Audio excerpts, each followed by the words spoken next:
All right, well, thank you everyone for coming out. We just have a few thank yous we want to say real quick. First to the Hammonds for just organizing all of this and getting it all together and just throwing on such a great show for everybody. Everyone's having a great time. To the bride and groom, of course, for inviting us all out, and to the lovely bridesmaids for executing their jobs perfectly, and to the groomsmen for not making a complete debacle out of everything, as we half expected at least.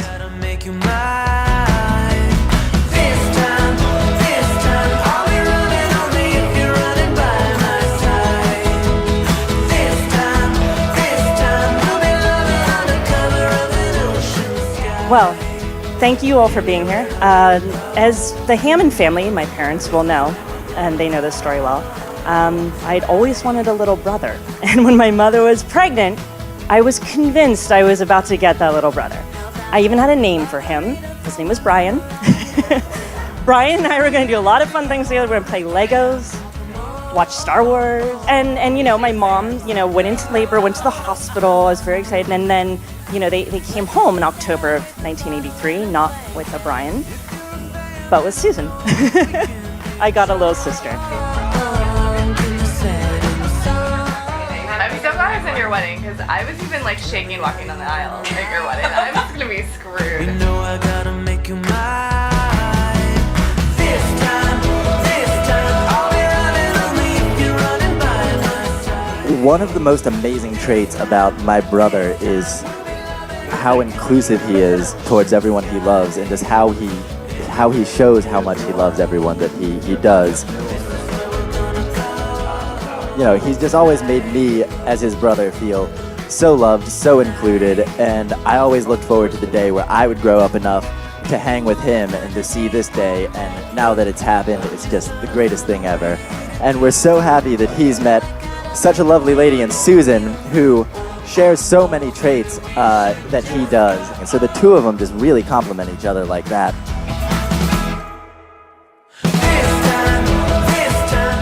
Chris and Susan, what's so great about them is that they share so many of these superlative characteristics that make them the people that we know and love. And I think in finding each other, they've managed to find a very real and profound happiness that I know is going to stay with them and flourish for the rest of their lives.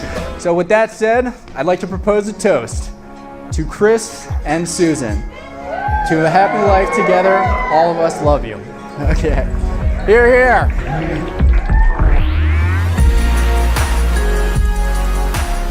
Valentine's Day 2013, Chris, you decided it was time to make this a serious commitment. With the help and encouragement of Noelle and Rachel and Alex and Lauren and Matt, you pulled together the plan. And Susan, you woke up on Valentine's Day, went down running late for work, which is unusual. You ran down to your parking garage to find a presentation of flowers, gift bags, cards next to your car. But this would prove to be one of the most memorable moments, one of the greatest days of your life. December 12, 2013 was the day you chose, Chris, to finally propose. Unfortunately, it took UPS over 3 hours to find your ring. By then it was about midnight. After faking FaceTime from home, you were actually in the stairway at her apartment. You finally knocked on Susan's door.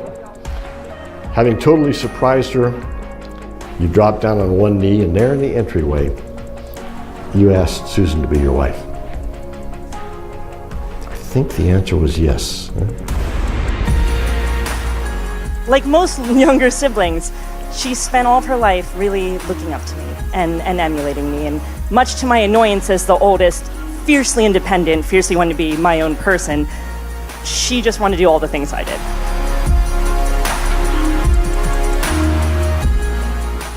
I started to love hockey, and she would love hockey. I would draw a dog, and she would draw a dog, and I don't mean just draw the dog, I mean she would get the picture, and all the colors, and I drew a little bandana on, and she'd draw the exact same animal, which is So anyway, it went like this for most of our lives, right? I graduated high school at Pine Richland, she did the same, Penn State, she graduated Penn State, so it's been a lifetime of these memories of her falling very closely in my heels as the younger sister. But for the first time today, she gets to have her milestone first. She gets to be married to a wonderful human being. Oh, this is cool. Got a The Best Is Yet to Come book. Let's see what's inside. Holy smokes, this is ridiculous. It appears to be a journal documenting our entire engagement. It's kind of incredible, actually. Yeah, this is ridiculous. I got my work cut out for me tonight. That vows better be pretty good, right? After our first somewhat adversarial meeting, the odds of us eventually standing here, ready to commit our lives to one another, were about as slim as my tuxedo pants. For a number of reasons, namely my refusal to remove my designer sunglasses, we could not see eye to eye. It wasn't until years later, when we approached each other with open minds, with open ears, and dare I say, with open hearts, that we both realized, hey, you're not so bad. I want to tell you how humbled, honored, and happy I am to become your husband. I will start off, as we did very early in our relationship, with a simple promise to always be nice to you. You taught me what it means to be a best friend and a perfect partner. I will strive to be that for you for the rest of my life. I promise to always give you 100%. I promise to never stop surprising you. I promise to always love, honor, and support you. I promise to keep an open mind, open ears, and an open heart. And if ever we don't see eye to eye, I promise to always take off my sunglasses. I love you, Susan.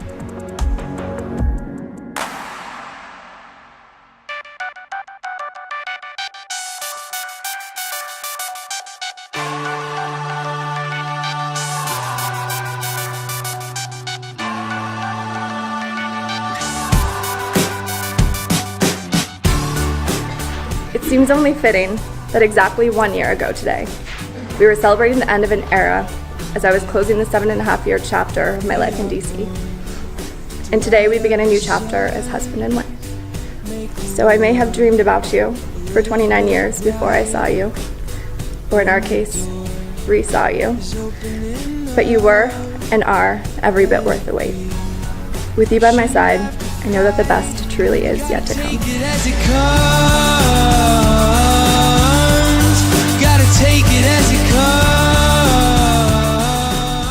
You are everything I ever wanted. And everything I didn't even know I wanted. You may remember me sharing these words just weeks after we started officially dating, and they couldn't be more true. I continue to find new things that I adore about you every day, and for these countless reasons, I'm convinced with 100% certainty that you are my perfect match. Chris, you've redefined my entire outlook on perfection by showing me a kind of love, support, commitment, and happiness beyond anything I've ever imagined. And while we may not have had a love at first sight type of fairy tale, our relationship is a testament to the spirit of second chances and living proof that everything happens for a reason. We're glad to share this moment with so many others, family and friends alike, who traveled to be here in honor and celebrate this new union. Both Susan and Chris took special care composing and finally editing, then selecting each word of their vows. I think you heard that earlier today. Very moving. I know you rewrote them how many times? And their words really strike the right tone for today's ceremony, wonderfully setting the stage for many more days to come, their long, happy, and prosperous union. Gotta take it as it comes. Gotta take it as it comes. They couldn't be more perfectly matched. I'm so happy that you get to have this day and that I get to be here celebrating you and looking up to you for setting the example for me. And not only that, but I do finally get that little brother I always wanted. Still not named Brian. Named Chris. Just, you've made me so proud, and I'm so thrilled and honored to be here for you. And I think that the love that you share, and it's been said by everyone here today, just how you treat the people that matter to you and that you care about, you make everyone feel so special and so included and so loved that the Hammond family might be small, but really everyone in this room is part of that family. So thank you so much, and a toast to the beautiful couple.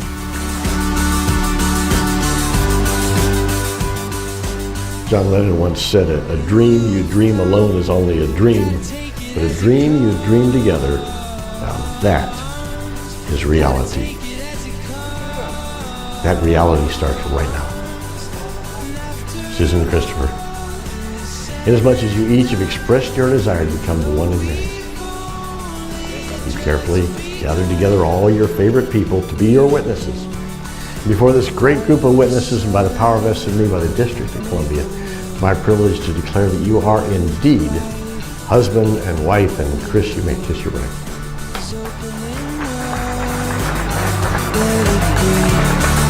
Shouldn't have to fight it.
I'm not ready. What do you do? What do you do? Happy wedding day, Susan!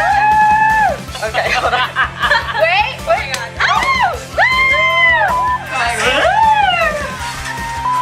Am I moving now? No, not really. Are they in there? Do you have a bag? But growing up, Bubs was always the one, whereas Joe here thought it was great to pick on his little brother and, all that. Bubs would be the one who would rush to my rescue. Holy shit! I can button it out here. For those of you who don't know me, my name is Joe Detmar.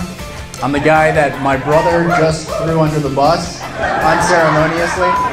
Does anybody know how to do a pocket square? Because clearly I don't. Bubs would always be the one who would take me out and throw the frisbee with me or play some stupid video game that he didn't care about at all because I had nothing else to do with me. And Bubs would also be the one to, whenever we'd be doing anything fun, say last year before, he'd be the one to, get an extra beer and slip it anyways, he'd do whatever. I don't know what's gonna happen for me. Say your vow. I might not make it. I might have to excuse myself. You're going to be nervous walking down the aisle. I know. So Pat, So what do I do? Do you like your I'm not nervous face? Like I'm not nervous. Definitely come out like that. Don't do that. Do that. You got a big booty.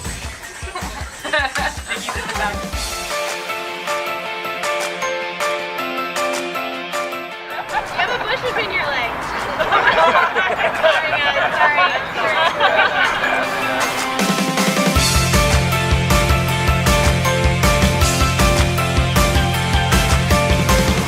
I feel like I'm really awkward. Like, Yeah.